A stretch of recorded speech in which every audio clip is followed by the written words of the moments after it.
Saudara, momentum bulan suci Ramadan dimanfaatkan DPD Partai Keadilan Sejahtera Kabupaten Aceh Besar untuk selalu mendekatkan diri kepada Allah Subhanahu wa Ta'ala.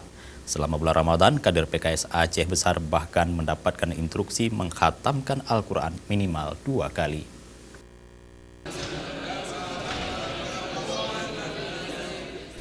Sabtu sore kemarin, kader DPD PKS Kabupaten Aceh Besar menggelar acara khataman Al-Quran dengan seluruh pengurus DPD dan kader se-Kabupaten Aceh Besar. Dalam kegiatan yang dirangkai dengan buka puasa bersama ini, berlangsung di Aula Hotel Permata Hati. Berdasarkan pantauan tim liputan Aceh TV, puluhan kader ikut khataman bersama. Khatam berlangsung khusyuk dan dibuka oleh Ketua DPD PKS Aceh Besar, Ismunandar. Pembacaan khataman Al-Quran bersama pengurus dan kader PKS Aceh Besar ini dalam rangka untuk meningkatkan ibadah dan terus berbagi menyebarkan semangat kebaikan di bulan suci Ramadan. Menurut Ketua DPD PKS Aceh Besar, Ismunandar, kegiatan khataman Al-Quran telah menjadi agenda tahunan sesuai dengan instruksi DPP PKS. Selain untuk menjalankan instruksi partai, kegiatan ini juga sebagai bentuk rasa syukur kepada Allah Subhanahu wa Ta'ala atas nikmat yang diberikan selama ini.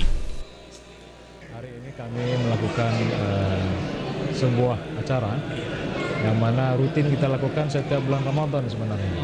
Ya, setiap bulan Ramadan, yaitu kita berbuka puasa bersama keluarga besar PKS Aceh Besar, dan juga sekaligus kita khataman Al-Quran. Jadi masing-masing kita membaca Al-Quran dan dengan harapan bahwa hari ini kita bisa mengkhatamkan Al-Quran.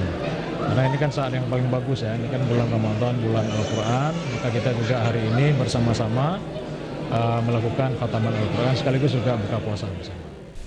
Ramadan merupakan Syahrul Quran atau bulan Al-Quran, sebab di bulan inilah Al-Quran diturunkan. Oleh karenanya PKS Aceh Besar telah berkomitmen untuk menjadikan aktivitas membaca Al-Quran menjadi salah satu amalan utama di bulan suci Ramadan. Kegiatan khataman Al-Quran ini selain dihadiri oleh puluhan kader, simpatisan, dan pengurus DPD PKS, kegiatan khataman Al-Quran ini juga dihadiri oleh anggota DPRK Aceh Besar, Zulfikar Aziz dan Irawan Abdullah. Jufrizal dan Faisal, Aceh TV.